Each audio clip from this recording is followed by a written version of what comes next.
En aquel tiempo se acercó a Jesús un joven y le preguntó: Maestro, ¿qué cosas buenas tengo que hacer para conseguir la vida eterna? Le respondió Jesús: ¿Por qué me preguntas a mí acerca de lo bueno? Uno solo es bueno, Dios. Pero si quieres entrar en la vida, cumple los mandamientos. Él replicó: ¿Cuáles? Jesús le dijo: No matarás, no cometerás adulterio, no robarás, no levantarás falso testimonio, honra a tu padre y a tu madre, ama a tu prójimo como a ti mismo. Le dijo entonces el joven: Todo eso lo he cumplido desde mi niñez. ¿Qué más me falta? Jesús le dijo: Si quieres ser perfecto, ve a vender todo lo que tienes, dales el dinero a los pobres y tendrás un tesoro en el cielo. Luego ven y sígueme. Al oír estas palabras, el joven se fue entristecido porque era muy rico. Palabra del Señor. Decía una ocasión una persona que presumía ser atea y estaba como peleado con esa idea de Dios, porque para él Dios solamente era una idea, y además una idea macabra, una idea que se utilizaba para oprimir, para dañar, y se burlaba. Quizás alguna vez fue a la misa y escuchó alguna de las lecturas que hemos leído hoy, tomada del libro del profeta Ezequiel en el capítulo 24, donde el Señor le dice a Ezequiel que le diga a su pueblo cómo van a morir sus hijos, ellos, y que ni siquiera van a poder darle sepultura, ni mucho menos hacer un duelo. Verán su ciudad destruida. Y habla de muerte, de niños, de jóvenes, ancianos, ciudad destruida, una situación terrible, y ustedes dicen: palabra de Dios, ¿verdad? Ve, Dios está matando. El Dios de ustedes es un Dios sanguinario, es un Dios de muerte. No. Ahí está cuando no sabemos leer la palabra de Dios. La Biblia, hermanos, es un libro de vida. Y se nos cuenta la vida del pueblo de Israel desde que Dios lo eligió hasta la venida de nuestro Señor Jesucristo. Y en toda esa historia de la salvación, el centro de toda esa historia de la salvación, de esa vida del pueblo de Israel, el centro es, perdón la expresión que voy a utilizar, esa necedad de Dios por querer salvarnos. Vamos a llamarlo de esa manera. En toda la historia de la salvación, lo que vamos a ver es a un Dios que no se da por vencido, que aunque el pueblo es infiel, aunque el pueblo es pecador, aunque el pueblo es idólatra, aunque se den los dientes y él solo está buscando su propia destrucción, Dios busca la forma cómo salvarlo, cómo redimirlo, y si se van, lo llevan esclavos, Dios busca la forma cómo rescatar ese pueblo, traerlo de nuevo y levantarlo. Eso es lo único que vemos. Y entonces ustedes podrán decir: pero ¿y por qué el profeta Ezequiel hoy habla de que el pueblo será destruido y muerto? Porque el profeta Ezequiel ha estado durante todos estos días llamando a ese pueblo a la conversión. Recuerden, hermanos, que cuando el pueblo de Israel salió de Egipto, fueron al monte Sinaí, y en el monte Sinaí Dios le dio algo a Moisés. ¿Qué le dio? Los 10 mandamientos. Los 10 mandamientos, las tablas de la ley. Y esos 10 mandamientos iban a ser los que iban a regir la vida de ese pueblo. La iban a regir y les va a decir: miren, si ustedes quieren ser mi pueblo, porque yo no voy a ser el Dios de un pueblo injusto, un pueblo perverso, un pueblo malvado. Por eso el Señor desechó a todos los pueblos, porque eran pueblos idólatras, perversos, que solo vivían para destruir, para dañar. Y tenemos el caso de Sodoma y Gomorra, ¿verdad? Que el pecado llegó hasta la presencia de Dios. y solo vivían para odiar, para matar, y a ellos los elige. Y les dice, pero yo quiero que mi pueblo se rija por estos mandamientos. Y son los que el Señor hoy le dice al joven que se acerca y le dice, maestro, ¿qué tengo que hacer para heredar la vida? Y Jesús le dice, tienes que cumplir los mandamientos. ¿Y qué era lo que hacía el pueblo de Israel? Quebrantar esos mandamientos. Quebrantar esos mandamientos, pero ¿saben cuál era uno de los problemas más serios, más duros del pueblo de Israel?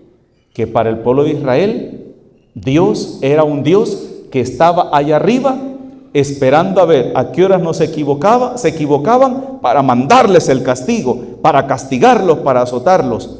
Nunca veían, a no ser que los profetas trataran de hacerles ver, y por eso a los profetas les iba tan mal, porque cuando los profetas les trataban de hacer ver, miren, la consecuencia de sus pecados es la vida que están llevando.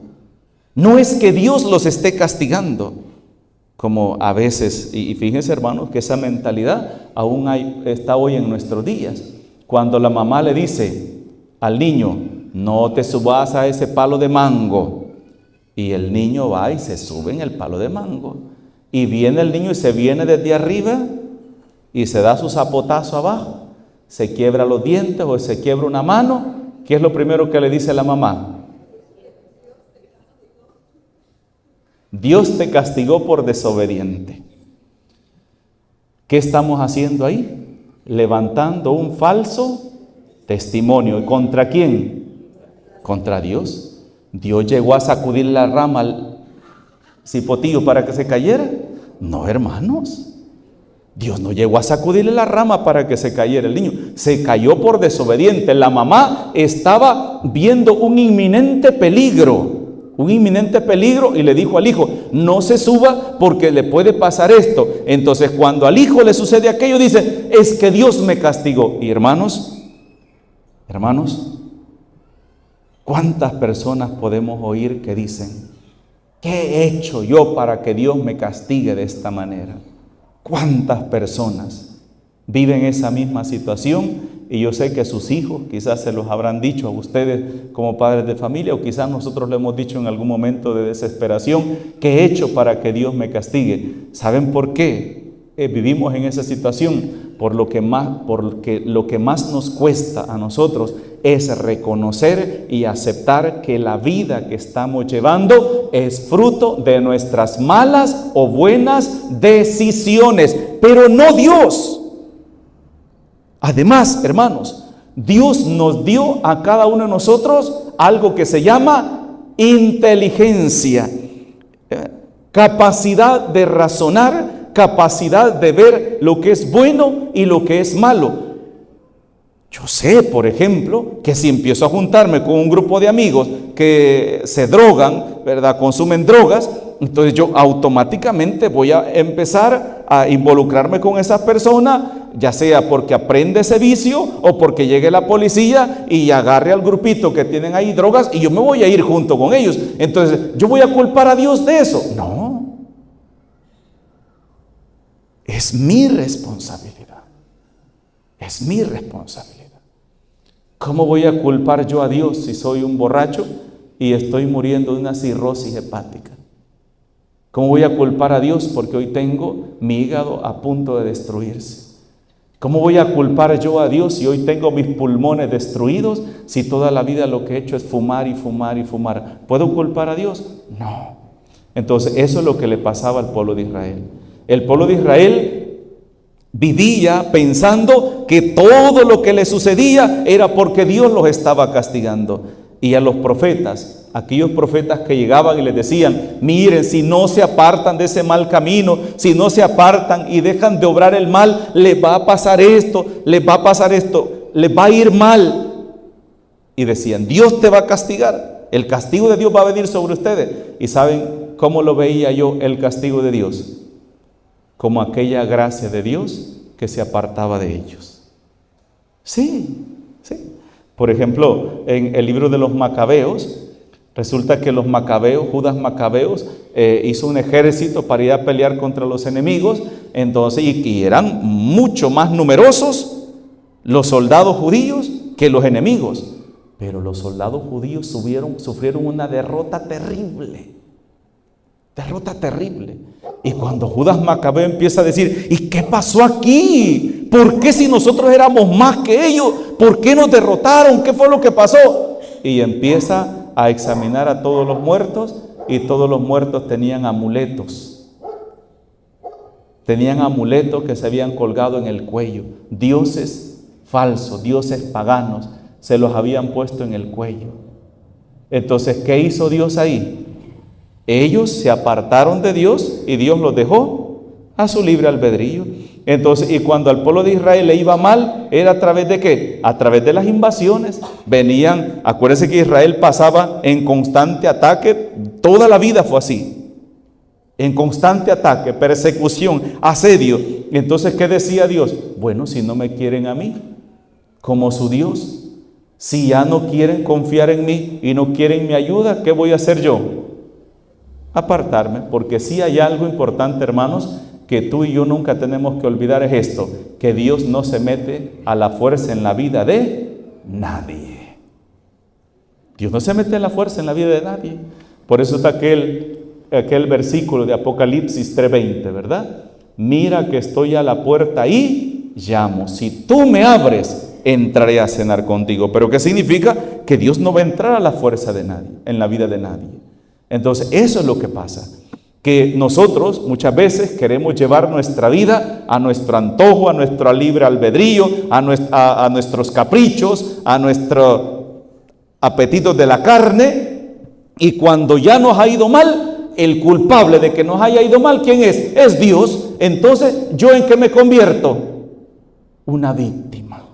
Ay, pobrecito yo, ¿cómo me está castigando Dios? Dios me está castigando. Y no hay cosa peor para una persona que victimizarse, porque una persona que se victimiza nunca va a cambiar, porque una persona que se victimiza siempre él es inocente y los demás son culpables. Y ese es el peor error que una persona puede cometer. Entonces, una persona va a cambiar cuando diga, esto que me está sucediendo a mí es culpa de mis malas decisiones. No tiene culpa nadie más, solo yo. Acuérdense el ejemplo de conversión que nos cuenta nuestro Señor Jesucristo en la parábola del hijo pródigo, ¿verdad? Cuando el hijo ha despilfarrado todo, está con hambre, está cuidando cerdos y ni siquiera lo dejan que se coma lo que los cerdos comen, porque él vale menos que un cerdo. Y es más importante que un cerdo coma y se engorde y no que él se muera de hambre. Así nos dice el Evangelio, ¿verdad? Que tenía hambre y no lo dejaban comer ni siquiera de lo que los cerdos comían. Y él se sienta y se pone a pensar, qué ingrato es mi padre, que no se acuerda de mí, no me viene a traer. Él está comiendo galán en su casa, los 3 tiempos de comida, carnita, pancito, ¿verdad? Cafecito, lechita de cabra, y yo aquí muriéndome de hambre. Qué cruel es mi papá, ¿verdad que no? No lo dijo eso. Dijo, ¿cuántos en la casa de mi padre tienen comida de sobra y yo aquí me estoy muriendo de hambre? Entonces, ¿qué significa? Yo me alejé de la casa del Padre.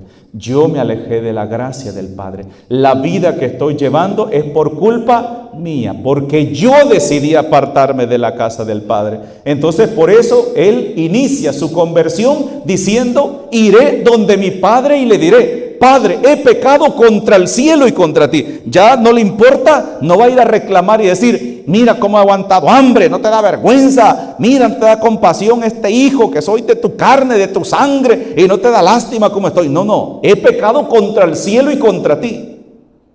Padre, la vida que yo estoy llevando es culpa de mis malas decisiones.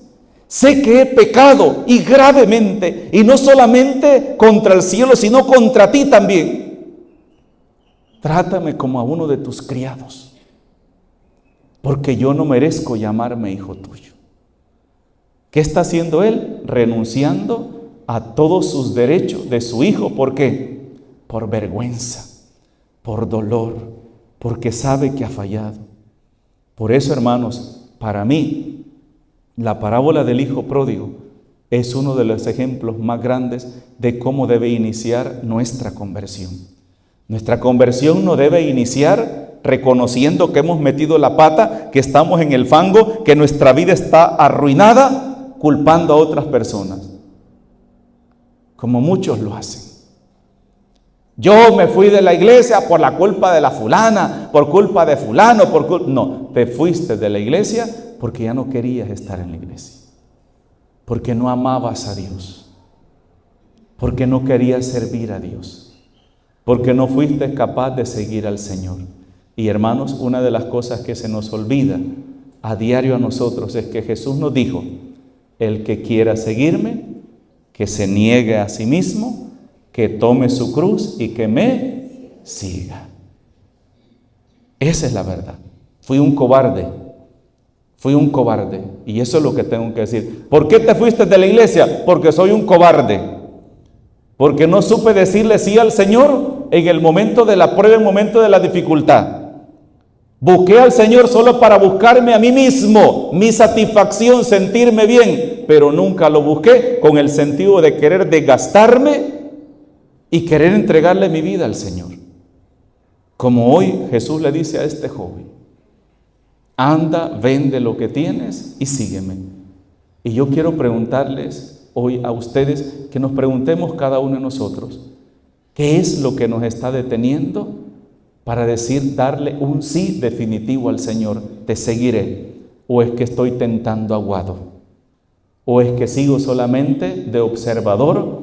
¿O realmente quiero seguir al Señor? Seguirlo de verdad, no de apariencia. Porque a la iglesia podemos venir por muchas razones, y ya hemos hablado de eso, ¿verdad? Muchas veces hemos hablado por cuántas razones yo puedo ir a la iglesia. Pero la única razón por la cual debe movernos a ir a la iglesia es para tener un encuentro con Cristo. Y ese encuentro lo tenemos en su palabra, que nos habla a cada uno de nosotros. ¿Le habla solo a ustedes? No, también me habla a mí. Y yo se los he dicho tantas veces. Cuando yo estoy preparando la homilía, el primero que se enriquece soy yo. Porque ahí es donde yo empiezo a leer, a estudiar lo que dice la palabra de Dios. Y yo digo, esto me lo dice a mí el Señor. Me está hablando hoy a mí. Me está hablando. Y lo que comparto es ese testimonio, esa palabra que ha llegado a mi corazón, a mis labios, y quién sabe, esa palabra también sea palabra para ti también. Y eso es lo que tenemos que pedirle hoy al Señor. Señor, ayúdame a seguirte.